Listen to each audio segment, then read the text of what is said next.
বিপদ যখন আসে তখন চারিদিক দিয়ে একসাথে আসে। আমার স্বপ্নের জিনিসটা যখন ভেঙে গেছে, মনে হয়েছে যে আমার কলজাটাই ভেঙে গেছে।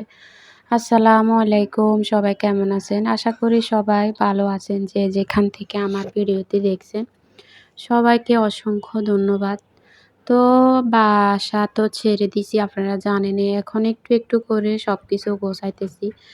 আর আমরা যে রুমে থাকি, এই রুমে এত বালু আসে, কি বলবো আপনাদেরকে। দেখেন, আমার প্রতিটা জিনিস বেশি জিনিস নেই, যেগুলা আছে এগুলার ভিতরে এত ময়লা দেখছেন।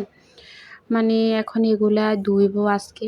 তো দেখেন, ধোয়া হয়ে গেছে অনেকগুলো জিনিস। যাই হোক, কম না। মানে এগুলা ধুইতেও আমার অনেক সময় লেগে গেছে। তারপর এগুলা ধোয়া ফালা একলা একলা করাটা তো সবই আপনারা জানেন কত কষ্টে। একটা মানুষ, একটা বাচ্চাকে নিয়ে, একটা মেয়ে মানুষ এগুলা করাটা অনেক কষ্টের। তো এগুলা ধুইতে ধুইতে আমার অবস্থা পুরাই খারাপ। তো এগুলা ধুইতে ধুইতে পরে ভাবতেছি যে আজকের একটা ধুয়ে ফেলবো। একবার ভাবি যে কালকে ধুইবো ওর একটা, পরে আবার ভাবি যে না, আজকেই ধুবো।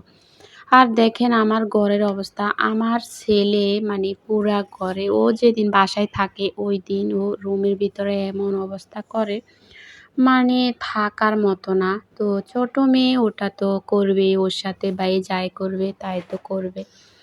তবু এখন ছেলেকে আমি চিল্লাইতেছি যে দেখো, আমি কাজ করতেছি, তুমি দেখতেছো না? তুমি দেখার পরও তুমি এগুলা করতেছো, তোমার একটু আমার জন্য মায়া হয় না? তারপরে বিছনাটা ও ফিরছে, কোনো রকম আর কি। পরে আমি বলতেছি থাক, লাগবে না। এই যে দেখেন, আমি দেখাইতেছি আর কি যে ওইগুলা ধোয়ার পরে আমার র্যাকের অবস্থা কি। র্যাকের ভিতরে, পুরা র্যাকের ভিতরে ভিতরে এগুলা ঢুকে গেছে। ময়লা, বালু, ধুলাবালি সব কিছু একসাথে ঢুকে ঢুকে আছে। আসলে র্যাকটা আমি 400 টাকা দিয়ে নিছি। 400 টাকা দিয়ে আমাদের একটা মহিলা চলে গেছে, তো ওর থেকে 400 টাকা দিয়ে নিছি। তো নেওয়ার পরে আর র্যাক নেওয়া হয় নাই। এটা আমি আরেকটা নিব। এটা অন্য কাজে ব্যবহার করব।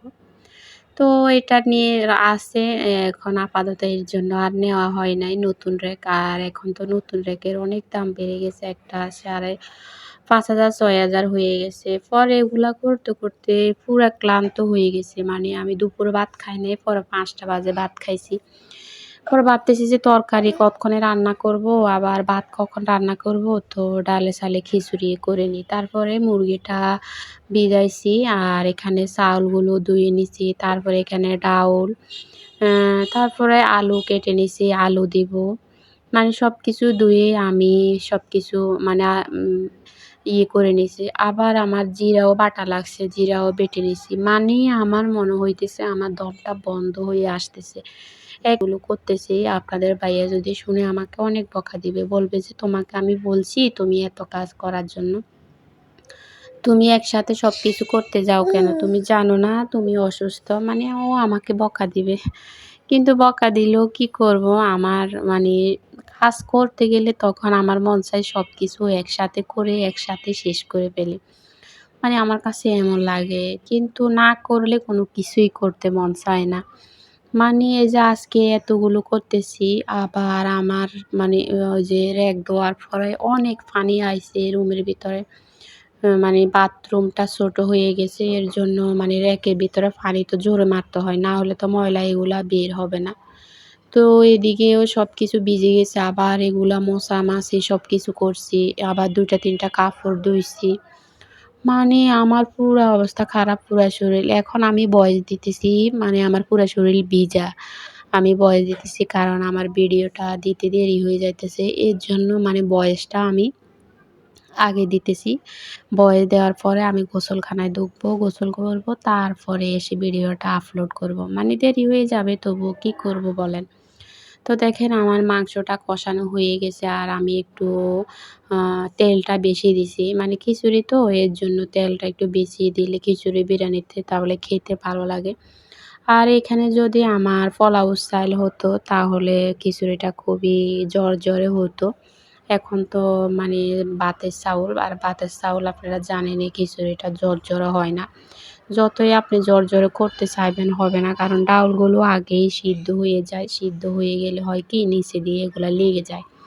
আর নিচে দিয়ে লেগে গেলে মানে আপনি যতই চাইবেন যে একদম জোরে করবেন, এটা করা যায় না। তো চাউল দেওয়ার পরে এখন আমি এগুলোকে ভালো করে নেড়ে ছেড়ে মানে কিছুক্ষণ নেড়ে চেড়ে নিছি। নেওয়ার পরে এখন গরম পানি দিয়ে দিছি। আর গরম পানি দেওয়ার পর আমি ডাউল দিতেছি, কারণ ডাউলগুলো আগেই সিদ্ধ হয়ে যায়। আমি ভুল করছি, ডাউলগুলো আরও পরে দেওয়া উচিত ছিল। মানে আরও পরে দিলে হতো কি, আর ডাউলগুলো মানে একটু গোটা থাকতো। তো ডাউলগুলো একটু গোটা থাকলে খেতে ভালো লাগে আমার কাছে, এর জন্য দিলাম। কিন্তু শেষ পর্যন্ত আমার আ খিচুড়িটা মানে হয় নাই। মানে আমার মন মতো হয় নাই আরকি। যাই হোক, জলটা দেওয়ার পরে দেখেন আমার খিচুড়িটা হয়ে গেছে। এখন খিচুড়িটা আমি নামিয়ে নিব। মানে আমি যেভাবে জ্বর চাইছিলাম ওইরকম হয় নাই। এভাবে হয় নাই। আর আমার কণ্ঠ শুনে আপনারা বুঝতেই পারতেছেন আমি কত ক্লান্ত হয়ে গেছি। মানে অনেক ক্লান্ত। এখন কি করব, আমি এগুলা রান্নার পরে মানে বয়েল দেওয়ার পরে গোসল করে তারপরে এসে একটু রেস্ট নিব। তারপরে খাবো, ওদেরকে খাওয়াইয়ে ঘুম পাড়াবো।